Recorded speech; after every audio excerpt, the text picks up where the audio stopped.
живот в разбит имот, движение на празен ход в оборот, спасение с прибушен стон и касетофон. За пореден ден същата песен за фон.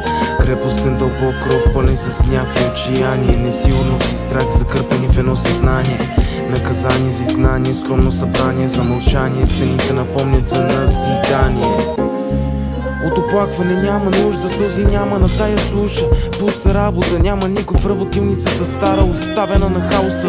Чака, става, тича, скача, пада, лази малко, остава, влага, сила, драпа, въздух няма, тялото се разлага. Става обяда, нали шояда, девета дупка в кавала, страх смисълът разлага, любов се предава, не продава.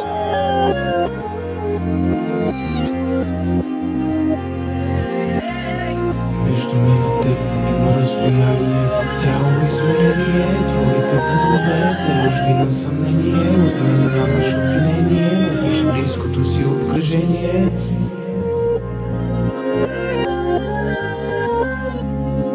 Доволен ли си с това, което имаш или искаш още? Свободен ли си или ти е трудно да заспиваш нощем? Твоите мисли са твърде ужасни. Знам, но какво да направя, като се чувствам в капан?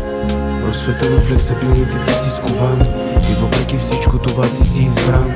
Цял живот се опитваш да намериш баланс, но така и не поиска на истината да дадеш шанс. Обичам те, двете думи, които ежедневно изричаме. Не винаги вникваме в смисъла и рядко се замисляме за оставеното от прадедите ни. В пукнатините на душите горесно ще потекат сълзите ни. Кои са тези пътеводители, които ти избираш да са твой компас? Има ли ясен път към мечтите ти? Останките от идеите са захвърдени жители в оживения LA, пълен с вълци грабители.